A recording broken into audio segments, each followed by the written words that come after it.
What you need to know about AI and climate change. We take a hard look at the good, the bad, and the woe of AI.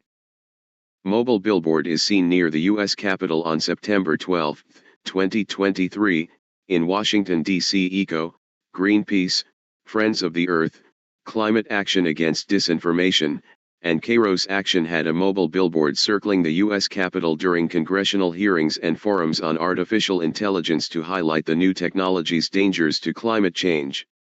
Image credit, Tassis Catapodis/Getty Images for Friends of the Earth.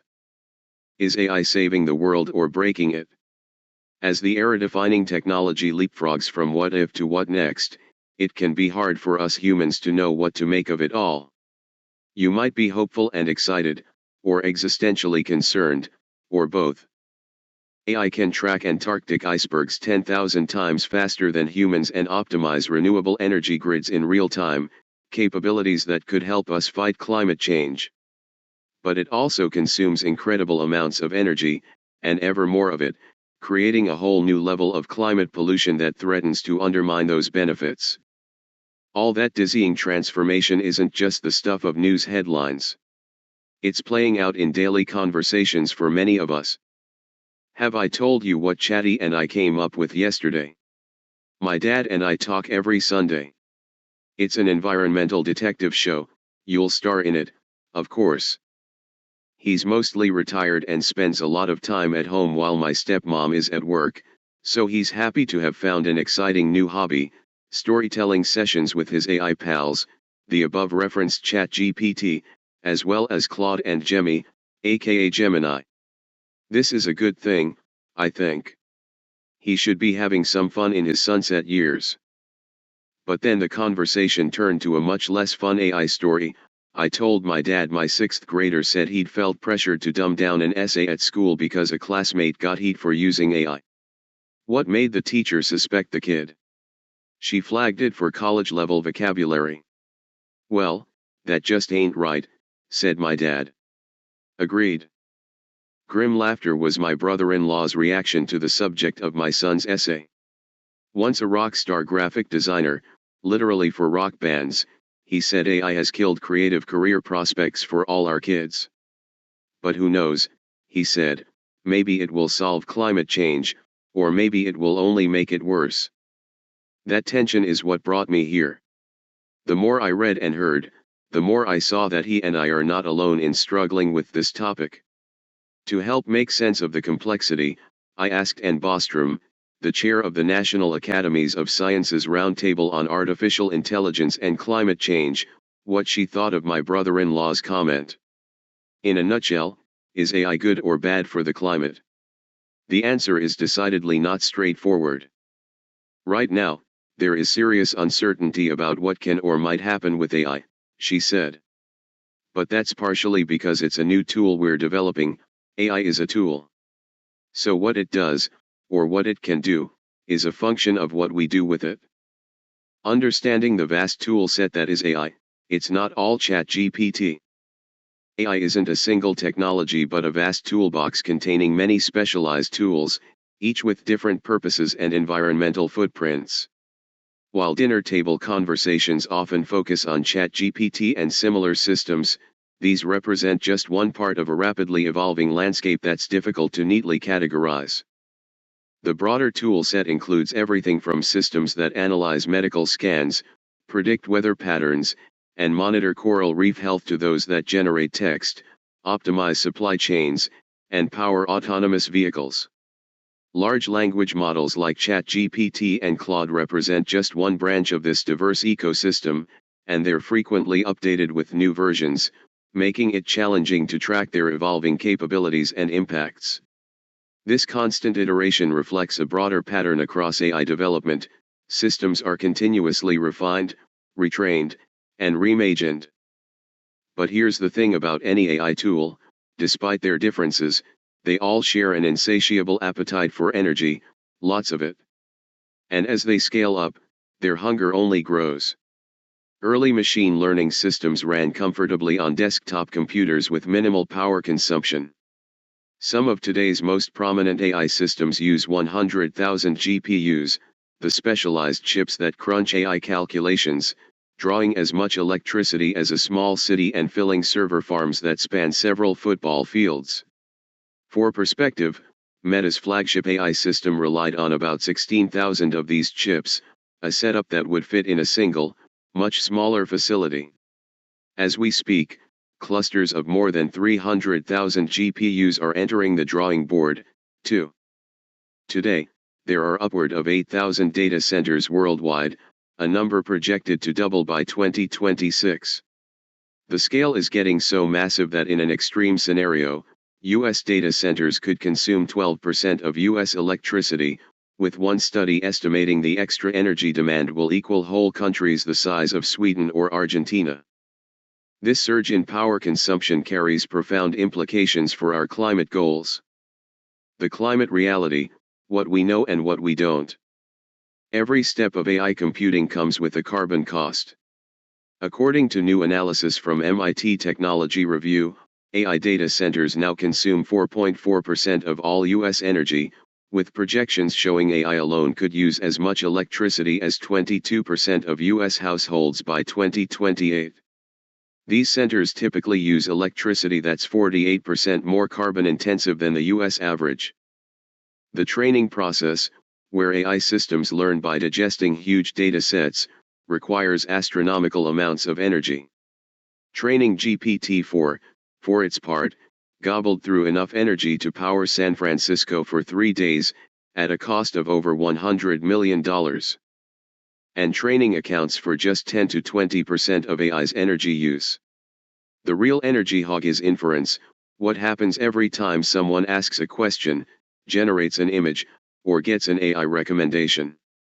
The MIT Technology Review study found that a simple text query uses about as much energy as riding 6 feet on an e-bike, while generating a 5-second video burns the equivalent of a 38-mile ride.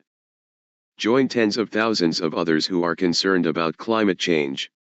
You'll receive a roundup of Yale Climate Connection stories plus tips to help you stay safe in a changing climate in your inbox each week. The catch: these numbers represent snapshots based on highly specific parameters, particular models, data centers, energy grids, and time frames, making them tough to apply across the fast-shifting tech landscape. There's a lot of discussion about how hard it is to get data, Bostrom says. And there's not a common method of disclosing data. In other words, outside observers are working with fragments of a puzzle that companies often keep scattered. And most firms don't track emissions at the granular level it would take to assess the relative impacts of different uses of AI, like search or ChatGPT queries. What's more, the available data also typically lacks key context, like where and when emissions were produced. For example, training a model on renewable energy in Sweden leaves a very different footprint than doing the same work on a coal-powered grid in West Virginia, but many reports treat these scenarios as equal. Competitive corporate secrecy only compounds the problem. Spotty, unreliable, and missing data make it incredibly hard to accurately assess AI's true climate impact and energy needs, let alone figure out what to do about it. Existing regulatory frameworks have yet to catch up. Current accounting standards are patchy and still evolving. While recent rules like the European Union's AI Act and the SEC's climate disclosure requirements show progress, neither mandates detailed AI emissions reporting. Companies still get to decide what goes, often leading to selective reporting or none at all. Political headwinds aren't helping. The Trump administration has aimed to block AI regulation, and California's SB 1047, a bill that would have required large AI developers to provide basic documentation, was recently defeated following heavy industry opposition. AI has cascading environmental impacts that go beyond carbon. Here's where the data gaps become yet more problematic. AI's environmental impact extends far beyond carbon emissions, creating a web of consequences that's even harder to track. Take water, for instance. By some estimates, just 15 ChatGPT queries guzzle half a liter of clean water needed to cool those massive data centers, and 2/3 of new facilities are being built in water-scarce regions. Then there's embodied carbon, the emissions required to manufacture all that hardware, mining rare earth minerals for GPUs, and shipping components around the globe. And because AI development moves at breakneck speed, perfectly good equipment becomes obsolete fast, creating a growing mountain of electronic waste. Meanwhile, AI infrastructure pumps pollutants into vulnerable communities. By 2030, U.S. data centers could cause 1,300 premature deaths and 600,000 asthma cases. Elon Musk's Colossus AI supercomputer in Memphis operates 35 unlicensed methane gas turbines in neighborhoods already struggling with poor air quality.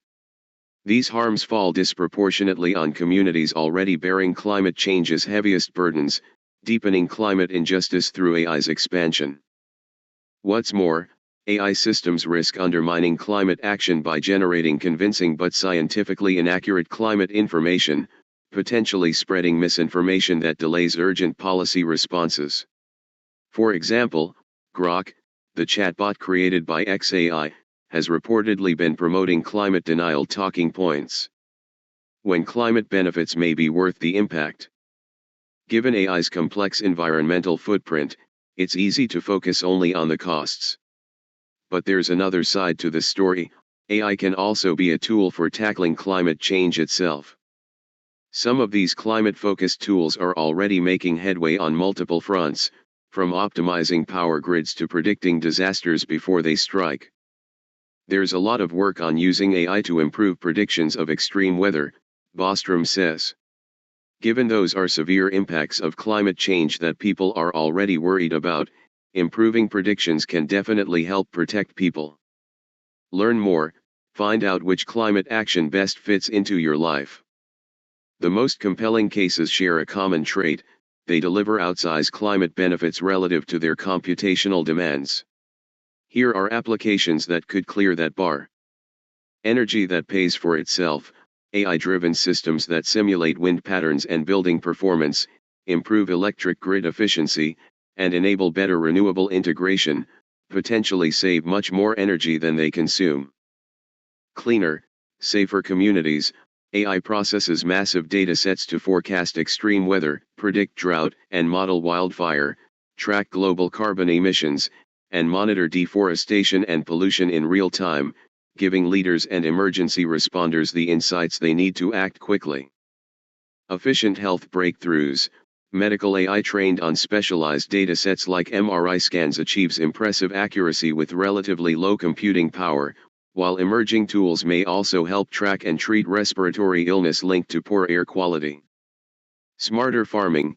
Agricultural precision technologies that optimize water and fertilizer use, boost yields, cut farming emissions, and support sustainable food systems. Climate-smart adaptation. AI can also help people adjust to the realities of a warming world, pinpointing the best locations for cooling centers during heat waves, identifying neighborhoods most at risk of flooding to prioritize drainage upgrades, and optimizing urban tree planting to reduce dangerous heat in vulnerable areas. Yes, the climate potential is legit. But that doesn't make it simple. Why the promise gets complicated? I think we're at an inflection point, Bostrom says. Right now, it's really hard to distinguish the hype from the realistic expectations.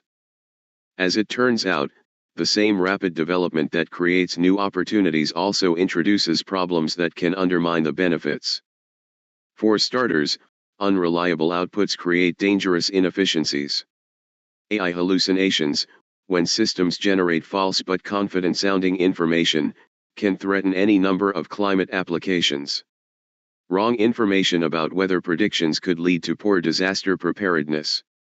Faulty energy optimization recommendations could increase rather than reduce emissions. Security vulnerabilities also threaten critical infrastructure. As AI becomes more integrated into climate-critical systems like power grids and weather monitoring, it's proving a high-value target for cyber threats like data poisoning, attacks that corrupt training data to make systems less reliable. And the more we rely on AI for climate solutions, the more these security risks multiply. Perhaps most fundamentally, a scale-at-all-costs mindset compounds every problem. The AI development culture treats scale as an end in itself. As Bostrom points out, many AI tools are now incorporated into everyday platforms by default. You have to opt out rather than opt in. Case in point, Google now automatically provides AI search results as the standard. It's similar to organ donation, she said. You get way more participation if people have to opt out than if they opt in. This design choice means climate costs accumulate from widespread AI usage that users never actively chose. Opinion: let's free ourselves from the story of economic growth. These opt-out settings aren't accidental design decisions. Systems-level decisions are being made to benefit commercial interests, and often at the expense of potential public good, Bostrom says. Companies compete on model size and capability rather than efficiency, with each new generation growing exponentially larger and demanding exponentially more energy, often for only marginal improvements in usefulness. This obsession with scale creates a vicious cycle. Bigger models require more data and processing. More powerful models enable more applications, driving more usage. More usage creates demand for even more powerful models, and that translates into physical expansion, more chips, more data centers, more electricity use. A runaway growth pattern is creating its own problems. As the climate costs become more visible, Bostrom sees a concerning trend toward polarization. There's stigmatization of AI going on. People are like, AI is evil, it uses a lot of energy and is killing the planet. But shutting down dialogue would prevent the nuanced thinking needed to harness AI's genuine climate potential while addressing its real costs. Our role in AI's climate story? The good news: we're not passive observers in this story. AI isn't some unstoppable force of nature. It's a tool that people are actively building right now, which means we still have the power to steer how it develops. We need to be thinking about solutions, or ways of keeping a system that would be fair for people and benefit society more broadly, a public good system, she said. That's not the way it is right now. So where does that leave us? Is AI good or bad for the climate? The honest answer: it depends. It's situationally specific, the context matters, Bostrom said. She draws a parallel to electric vehicles. If you have an EV on the west coast where there's a lot more hydropower, that's very different from an EV running on a fossil fuel heavy grid elsewhere. The same principle applies to AI. What matters are the specific applications, energy sources, and whether the outcomes justify the environmental costs. For me, I'd say my dad's joy in his storytelling sessions with Chatty isn't the problem. It represents the kind of meaningful use that could warrant AI's energy costs. If a model helps accelerate life-saving research or reduces the need for resource-intensive travel, the climate trade-off may be worth it. But spinning up massive models for mundane tasks is starting to look like a high-emissions, low-rewards shortcut for things we once handled with far less energy. Ultimately, the problem isn't individual users making thoughtful choices. It's an industry that treats scale as success, training ever larger models for increasingly trivial purposes while communities face water shortages and polluted air. My brother-in-law's grim laughter captures where we are, caught between promise and peril, unsure whether AI will help solve climate change or make it worse. But that uncertainty also means the path forward isn't fixed. What happens next depends on the choices we make today, and whether we can steer this technology toward its best climate potential rather than its worst. 13 ways to push for climate-friendlier AI. Individual actions that add up. Use the right jobs principle. Ask whether your AI use justifies the energy it consumes. Prioritize meaningful uses over throwaway experiments. Focus on quality over quantity. Write one thoughtful AI-assisted story instead of generating 100 iterations you'll delete. Use shorter, more intentional prompts. Think of it like digital water use. No need to ration every drop, but avoid leaving the tap running. Time it strategically. Bostrom suggests considering when you use AI-intensive tools, Similar to how we think about running energy-heavy appliances like washing machines during off-peak hours when there's less demand on the electrical grid. Push for transparency at every level, from local organizations to tech platforms. Advocate for disclosure about AI use and its impacts. Press for labeling requirements and encourage local efforts to adopt more cautious, systems-level approaches to AI deployment. Ask better questions, in forums, feedback forms, or classrooms. Raise energy efficiency and emissions as part of the conversation. The culture around AI is still forming, and these early signals help shape what's prioritized. Stay informed with quality sources. The AI and climate conversation is moving fast. Follow specialized outlets like the Pulitzer Center's AI Spotlight series and organizations like AI Now to cut through hype and get grounded information. Corporate responsibility. Full impact reporting. Companies must move beyond cherry-picked carbon metrics to report water use, energy source, equity impacts, and societal benefits. That includes more precise emissions accounting that reflects where and when energy is used, not just global averages. Open source transparency. Details like model size, training locations, power consumption, and update frequency are often kept secret, making accurate emissions estimates impossible. Companies should share this information. Strategic deployment. AI training doesn't have to happen anywhere, anytime. Companies can lower emissions by shifting workloads to greener locations or off-peak times. Some providers use carbon-aware computing to schedule tasks when renewable energy is more available, an approach that could become standard as the industry matures. Think beyond carbon. Consider the broader human impact of AI deployment. Companies should think about how their AI use affects people and prioritize the public good, not just technical metrics. Policy solutions. Progress is uneven, but possible. The European Union's AI Act will require high-risk systems to report energy consumption, and over 100 European data centers have pledged to go climate neutral by 2030. In contrast, U.S. regulations remain limited, but elected officials on both sides of the aisle have worked to secure states' rights to implement AI regulations. From voluntary to binding, sustainability claims must be backed by enforceable standards. Expanding frameworks like the Greenhouse Gas Protocol to include AI workloads could create consistent, accountable benchmarks, and help keep climate-friendly AI from becoming another greenwashed slogan. Build flexible frameworks for the public good. While comprehensive AI governance remains challenging, meaningful policy work continues at multiple levels.